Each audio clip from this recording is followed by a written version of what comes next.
Oliver Twist, or The Parish Boy's Progress, by Charles Dickens. Chapter 15. Showing how very fond of Oliver Twist the merry old Jew and Miss Nancy were. In the obscure parlour of a low public house, in the filthiest part of Little Saffron Hill, a dark and gloomy den, where a flaring gaslight burnt all day in the winter-time, and where no ray of sun ever shone in the summer, there sat, brooding over a little pewter measure and a small glass, strongly impregnated with the smell of liquor, a man in a velveteen coat, drab shorts, half boots and stockings, whom, even by that dim light, no experienced agent of the police would have hesitated to recognize as Mr. William Sikes.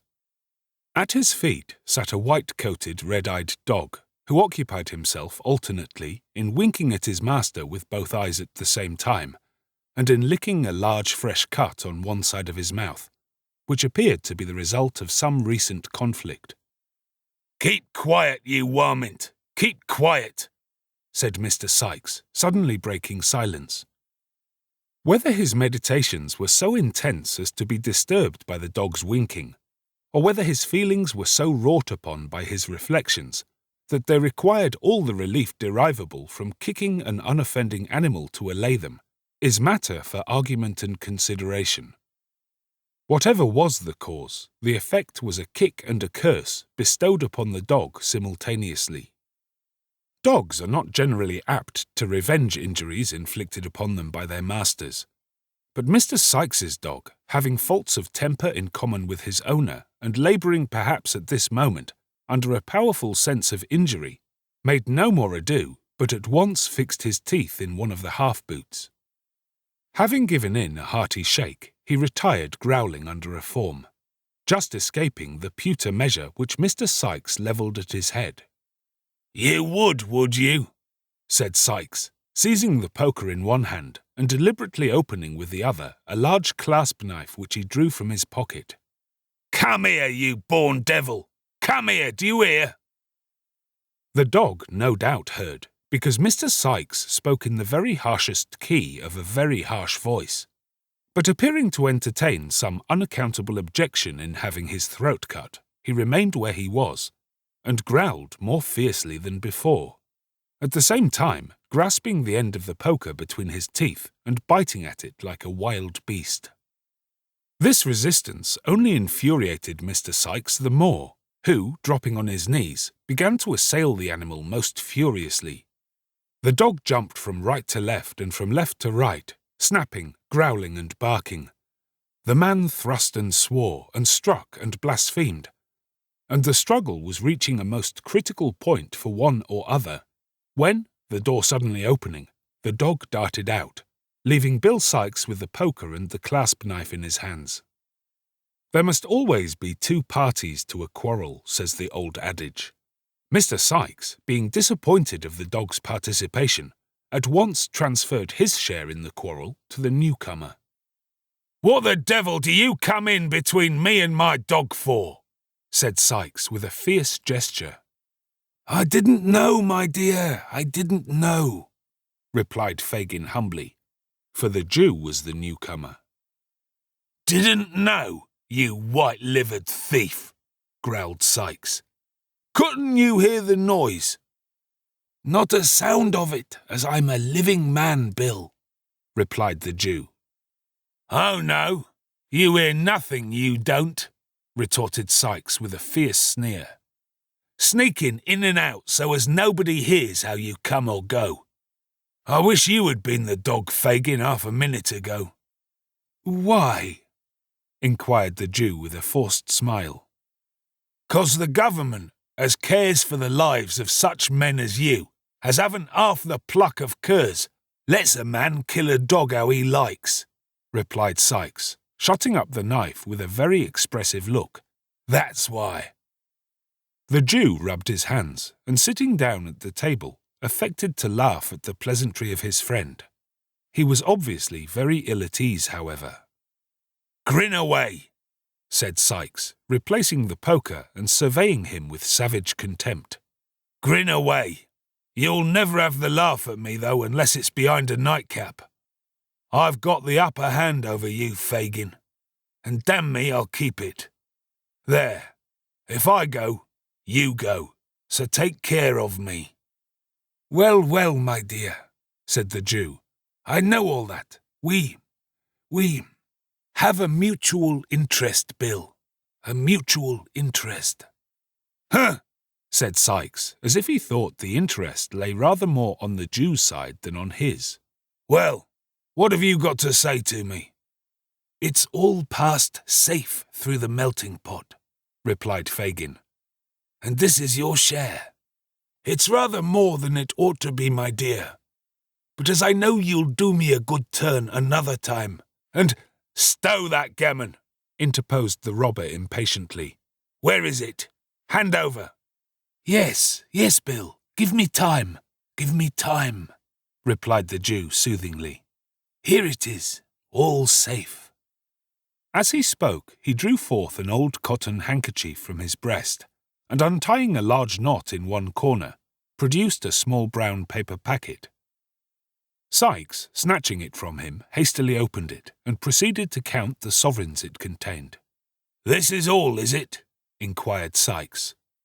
"All," replied the Jew. "You haven't opened the parcel and swallowed one or two as you come along, have you?" inquired Sikes suspiciously. "Don't put an injured look at the question. You've done it many a time. Jerk the tinkler." These words in plain English conveyed an injunction to ring the bell. It was answered by another Jew, younger than Fagin, but nearly as vile and repulsive in appearance. Bill Sikes merely pointed to the empty measure. The Jew, perfectly understanding the hint, retired to fill it, previously exchanging a remarkable look with Fagin, who raised his eyes for an instant, as if in expectation of it, and shook his head in reply, so slightly that the action would have been almost imperceptible to an observant third person. It was lost upon Sikes, who was stooping at the moment to tie the bootlace which the dog had torn. Possibly, if he had observed the brief interchange of signals, he might have thought that it boded no good to him. "Is anybody here, Barney?" inquired Fagin, speaking, now that Sikes was looking on, without raising his eyes from the ground. "Not a soul," replied Barney, whose words, whether they came from the heart or not, made their way through the nose. "Nobody?" inquired Fagin, in a tone of surprise, which perhaps might mean that Barney was at liberty to tell the truth. "Nobody but Miss Nancy," replied Barney. "Nancy?" exclaimed Sikes. "Where? Strike me blind if I don't honour that 'ere girl for her native talents." "She's been having a plate of boiled beef in the bar," replied Barney. "Send her here," said Sikes, pouring out a glass of liquor. "Send her here." Barney looked timidly at Fagin as if for permission. The Jew remaining silent and not lifting his eyes from the ground, he retired, and presently returned, ushering in Nancy, who was decorated with the bonnet, apron, basket, and street door key complete. "You are on the scent, are you, Nancy?" inquired Sikes, proffering the glass. "Yes, I am, Bill," replied the young lady, disposing of its contents. "And tired enough of it I am too. The young brat's been ill and confined to the crib, and—" "Ah, Nancy dear," said Fagin, looking up. Now whether a peculiar contraction of the Jew's red eyebrows and a half-closing of his deeply set eyes warned Miss Nancy that she was disposed to be too communicative, it is not a matter of much importance. The fact is all we need care for here, and the fact is that she suddenly checked herself, and with several gracious smiles upon Mr. Sikes, turned the conversation to other matters. In about 10 minutes' time, Mr. Fagin was seized with a fit of coughing, upon which Nancy pulled her shawl over her shoulders and declared it was time to go. Mr. Sikes, finding that he was walking a short part of her way himself, expressed his intention of accompanying her. They went away together, followed at a little distance by the dog, who slunk out of a backyard as soon as his master was out of sight. The Jew thrust his head out of the room door when Sikes had left it, looked after him as he walked up the dark passage, shook his clenched fist, muttered a deep curse, and then, with a horrible grin, reseated himself at the table, where he was soon deeply absorbed in the interesting pages of the hue and cry. Meanwhile, Oliver Twist, little dreaming that he was within so very short a distance of the merry old gentleman, was on his way to the bookstall. When he got into Clerkenwell, he accidentally turned down a by-street which was not exactly in his way. But not discovering his mistake until he had got halfway down it, and knowing it must lead in the right direction, he did not think it worth while to turn back, and so marched on as quickly as he could with the books under his arm. He was walking along, thinking how happy and contented he ought to feel, and how much he would give for only one look at poor little Dick, who, starved and beaten, might be weeping bitterly at that very moment, when he was startled by a young woman screaming out very loud, "Oh, my dear brother!" And he had hardly looked up to see what the matter was, when he was stopped by having a pair of arms thrown tight round his neck. "Don't!" cried Oliver, struggling. "Let go of me! Who is it? What are you stopping me for?" The only reply to this was a great number of loud lamentations from the young woman who had embraced him, and who had a little basket and a street door key in her hand. "Oh, my gracious!" said the young woman. "I have found him! Oh, Oliver, Oliver! Oh, you naughty boy! To make me suffer such distress on your account! Come home, dear, come! Oh, I've found him! Thank gracious goodness heavens, I've found him!"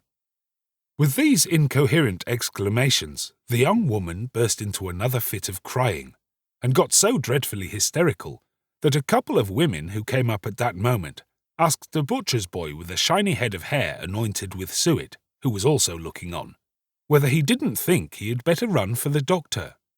To which the butcher's boy, who appeared of a lounging, not to say indolent, disposition, replied that he thought not. "Oh, no, no, never mind," said the young woman, grasping Oliver's hand. "I'm better now. Come home directly, you cruel boy, come." "Oh, Mum," replied the young woman, "he ran away near a month ago from his parents, who are hard-working and respectable people, and went and joined a set of thieves and bad characters, and almost broke his mother's heart." "Young wretch," said one woman. "Go home, do, you little brute," said the other. "I am not," replied Oliver, greatly alarmed. "I don't know her. I haven't any sister, or father and mother either. I'm an orphan. I live at Pentonville. Only hear him, how he braves it out," cried the young woman. "Why, it's Nancy!" exclaimed Oliver, who now saw her face for the first time and started back in irrepressible astonishment. "You see, he knows me," cried Nancy, appealing to the bystanders. "He can't help himself. Make him come home, there's good people, or he'll kill his dear mother and father and break my heart." "What the devil's this?" said a man, bursting out of a beer shop with a white dog at his heels. "Young Oliver! Come home to your poor mother, you young dog! Come home directly!" "I don't belong to them! I don't know them! Help! Help!" cried Oliver, struggling in the man's powerful grasp. "Help!" repeated the man. "Yes, I'll help you, you young rascal. What books are these? You've been a-stealing 'em, have you? Give 'em here." With these words, the man tore the volumes from his grasp and struck him on the head. "That's right!" cried a looker-on from a garret window. "That's the only way of bringing him to his senses." "To be sure!" cried a sleepy-faced carpenter, casting an approving look at the garret window. "It'll do him good," said the two women. "And he shall have it too," rejoined the man, administering another blow and seizing Oliver by the collar. "Come on, you young villain. Here, Bullseye. Mind him, boy, mind him." Weak with recent illness, stupefied by the blows and the suddenness of the attack, terrified by the fierce growling of the dog and the brutality of the man, overpowered by the conviction of the bystanders that he really was the hardened little wretch he was described to be, what could one poor child do? Darkness had set in. It was a low neighbourhood. No help was near. Resistance was useless. In another moment, he was dragged into a labyrinth of dark, narrow courts, and was forced along them at a pace which rendered the few cries he dared to give utterance to unintelligible. It was of little moment indeed whether they were intelligible or no, for there was nobody to care for them had they been ever so plain. The gas lamps were lighted. Mrs. Bedwin was waiting anxiously at the open door. The servant had run up the street 20 times to see if there were any traces of Oliver. And still the two old gentlemen sat, perseveringly, in the dark parlour, with the watch between them.